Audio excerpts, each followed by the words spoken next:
दोस्तों एक 9 साल का लड़का स्कूल से आता है। स्कूल से आने के बाद वो अचानक जैसे ही अपने घर में घुसता है तो देखता है कि उसकी जो भाभी होती है वो अपने ही कमरे से अंदर से कुंडी लगाकर अंदर से दरवाज़ा लॉक कर कर ऊपर जो वेंटिलेशन के लिए थोड़ा सा ओपन किया होता है उस हॉल में से निकल रही होती है। तो जो उसका देवर होता है 9 साल का, वो उससे कहता है कि भाभी आप वहाँ से क्यों कूदी हो? आप दरवाज़ा है, दरवाजे में से क्यों नहीं आई? तो वो उसे डाँटती है। डाँटने के बाद उसको बोलती है कि तू चुप हो जा और तू कुछ मत बोल। चल मैं तेरे को मैगी बना कर देती हूँ। और वो जाती है किचन में उसको मैगी बना कर देती है।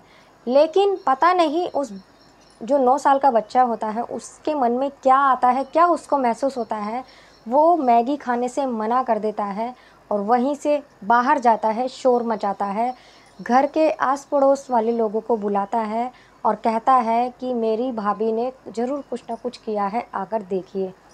जैसे ही सब लोग आते हैं, आसपास के लोग आते हैं, जो वो नज़ारा देखते हैं वो देखकर सबकी आंखें फटी की फटी रह जाती हैं और वो फ़ोन पर किसी से बात करने लगती है।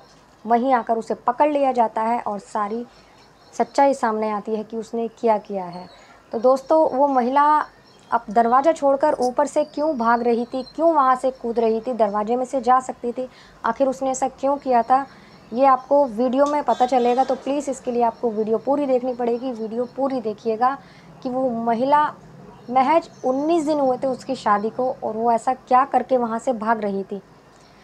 तो दोस्तों वो वीडियो अच्छी लगे तो प्लीज़ वीडियो को लाइक कर दीजिएगा, चैनल को सब्सक्राइब कर दीजिएगा अगर आप लोग चैनल पर नए हैं। तो मैं गीता गुप्ता, स्वागत है आप लोगों का मेरी आज की एक नई सच्ची कहानी में। जय माता दी। उम्मीद करती हूँ आप सभी लोग स्वस्थ होंगे, मस्त होंगे, अपना और अपनों का ख्याल रख रहे होंगे। दोस्तों ये जो घटना है ये बिहार के खगड़िया ज़िले की है, जहाँ की एक फैमिली होती है। उसमें 2 भाई होते हैं, एक 9 साल का होता है और एक 20 साल का होता है जिसकी शादी हुई थी, और एक बहन होती है जिसकी शादी नहीं हुई होती। अब जब उसकी शादी कर देते हैं तो लड़की शादी करके अपने ससुराल आ जाती है। लेकिन अजीब बात ये होती है कि वो जब भी उसका पति उसके पास आता था तो अपने पति को हाथ तक नहीं लगाने देती थी, और जब ऐसा होता था तो वो अपनी बहन को ये बातें बताया करता था कि दीदी ऐसी बात है। जब वो ऐसी बात बताया करता था तो उसकी बहन को बड़ा गुस्सा आता था, और फ़ोन पर भी वो अक्सर बात किया करती थी। जब कि अपने भाई से, अपनी माँ से, अपने पिता से ये बात किया करती थी तो खूब ज़ोर-ज़ोर से किया करती थी। मतलब सबको पता लगता था कि हाँ, वो अपनी फैमिली से बात कर रही है, अपने मायके वालों से। लेकिन जब वो किसी से बात किया करती थी फ़ोन पर, शायद कि उसका किसी और से अफ़ेयर था, तो इतनी धीरे बात किया करती थी कि बगल में अगर कोई खड़ा होगा तो उसे भी सुनाई नहीं देगा। ननद जो होती है उसकी काफ़ी बार उसको बोलती है कि किससे बात कर रही हो, और किससे बात कर रही हो, किससे नहीं। तो वो कहती है कि मैं कर रही हूँ, किसी से भी बात कर रही हूँ। तो उसकी ननद कहती है कि अगर ऐसा ही था तो शादी कर कर क्यों आई? अपने माँ बाप को पहले ही बोल देती कि मुझे लड़का पसंद नहीं है, और अब तुम बोलती हो कि लड़का पसंद नहीं है। वो उसकी ननद जब उसको कुछ कहती थी तो यही बोलती थी कि मुझे पसंद नहीं है तुम्हारा भाई। और उसकी ननद को गुस्सा आता था। वो कहती थी ये बात तो तुम्हें अपने माँ बाप से पहले बोलनी चाहिए थी ना कि मुझे लड़का पसंद नहीं है, मैं शादी नहीं करूँगी। ऐसा करने के बाद दिन वक्त गुजरता जाता है। जब भी वो उसके पास आता था उसे उंगली तक लगाने की कोशिश करता था, उसे छूने की कोशिश करता था तो कभी उसकी उंगली चबा जाया करती थी, और कभी वो जैसे वो अंदर कमरे में जैसे बैठी होती है पलंग पर, और जैसे ही उसका पति आकर उसके बगल में बैठता था तो उसे धक्का मारकर बाहर चली जाया करती थी। ऐसा करती है। एक दिन वो छत पर बात कर रही होती है फ़ोन पर धीरे धीरे, तभी उसका पति आ जाता है और उसको बोलता है कि किससे बात कर रही हो? तो वो अपने पति को बोलती है कि मैं अपने यार से बात कर रही हूँ, तुम्हें क्या करना है, मैं तो ऐसे ही करूँगी। तो और खुद वही फ़ोन लेकर ज़मीन में फेंक देती है। ज़मीन में फेंकती है तो फ़ोन नहीं टूटता, क्योंकि वो इसलिए फेंकती है क्योंकि कहीं मेरी चोरी पकड़ी ना जाए, कि शायद फ़ोन बंद हो जाएगा फेंकने से। लेकिन फ़ोन टूटता-वूटता नहीं है, हल्की सी उसकी डिस्प्ले क्रैक हो जाती है। तो उसके पति को गुस्सा आता है, कहता है इसी फ़ोन से तू बात करती है ना, तो उसके फ़ोन में ईंट लेकर उसके फ़ोन को तोड़ देता है। तोड़ने के बाद में नीचे आ जाता है।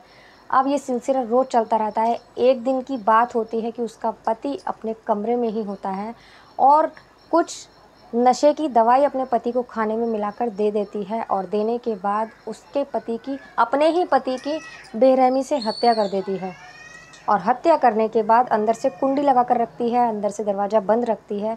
मारने के बाद उसको कमरे में ही छोड़ देती है। कमरे में छोड़ने के बाद ऊपर जो वेंटिलेशन के लिए ओपन छोड़ा होता है, वहाँ से भागने की कोशिश करती है, क्योंकि अगर कमरे से जाएगी तो सबको पता चल जाएगा, क्योंकि पूरे कमरे में खून होता है और उसके हाथ पर भी खून लगा होता है, उसकी साड़ी पर भी खून लगा होता है। जब वहाँ से भाग रही होती है, कूद रही होती है, तो अचानक ही उसका 9 साल का देवर स्कूल से छुट्टी होकर घर आता है।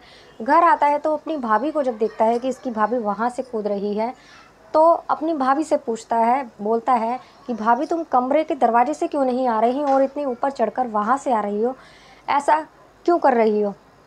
तो वो उसको डांट देती है और कहती है तू चुपचाप यहाँ से चला जा, और जाकर उसे मैगी बनाकर खाने के लिए बोलती है कि मैगी खा ले। लेकिन वो जब देखता है तो उस दरवाजे पर खून लगा होता है और उसके हाथ में भी खून होता है, तो उसे शक हो जाता है उस पर, और वो मैगी नहीं खाता बल्कि वहाँ से भागकर पड़ोस के ही लोगों को बुला लाता है और उनको बोलता है कि मेरी भाभी ने ज़रूर कुछ किया है। अपने भाई को भी आवाज़ लगाता है, वो जिसको उसकी भाभी ने मार दिया होता है, लेकिन उसकी तो मौत हो चुकी थी। वहीं जब सब आते हैं, आकर जब ढूंढते हैं उसको, तो देखते हैं कि छत पर उस वक्त भी वो अपने ही आशिक से फ़ोन पर बात कर रही होती है। तो उसको पकड़ लिया जाता है। पकड़ने के बाद पुलिस को कॉल की जाती है और उसको अरेस्ट करवा दिया जाता है। दोस्तों, एक पत्नी ने महज 19 दिनों, उसकी शादी को 20 ही दिन नहीं हुए थे, 20वें दिन तो अपने पति को मार देती है, 19 ही दिन हुए थे। अगर उसको नहीं रहना था, उसके साथ ये शादी नहीं करनी थी, तो अपने माँ बाप को पहले ही मना कर देती, या उसको छोड़कर चली जाती, उसको डिवोर्स दे देती, उसके बोल देती मैं तेरे साथ नहीं रहना चाहती, चली जाती। उसने अपने मासूम पति को, जो कि उससे प्यार भी करता था, उसको बेरहमी से उसकी हत्या कर देती है। जबकि उस परिवार में उसके पहले से ही पिता नहीं थे, उस घर के बड़े बेटे को भी वो मार डालती है। वो हमेशा अपनी बहन को सारी बातें बताया करता था कि बहन ऐसी बात है, ऐसी बात है, और उसकी बहन बहुत ज़्यादा दुखी हुआ करती थी। अब सारी बातें उसकी बहन बताती है कि मेरे भाई को बहुत परेशान करके रखा था इस औरत ने, मेरे भाई को अपने पास नहीं आने देती थी, परेशान करती थी और मेरे भाई की हत्या कर दी है। सारा गुनाह वो खुद ही कबूल कर लेती है और उसको जेल में डाल दिया जाता है। तो दोस्तों, आप लोग बताना कि उस लड़की ने क्यों सही किया था ये। एक शादी होके जब लड़की आती है घर में, तो उसको घर की लक्ष्मी माना जाता है, घर को बनाने के लिए आती है। उन्हें क्या पता था कि जिस बहू को हम शादी कर कर अपने घर ला रहे हैं, वो हमारे घर को आबाद करने की जगह और बर्बाद कर देगी, हमारे कुल का दीपक ही बुझा देगी। और उसने ऐसा ही किया था। तो दोस्तों, ये कहानी सुनाने का उद्देश्य किसी को परेशान करना, किसी को दुखी करना नहीं है, आप लोगों को जागरूक करना है। तो मिलते हैं अगली किसी वीडियो में एक नई सच्ची कहानी के साथ। तब तक के लिए नमस्कार।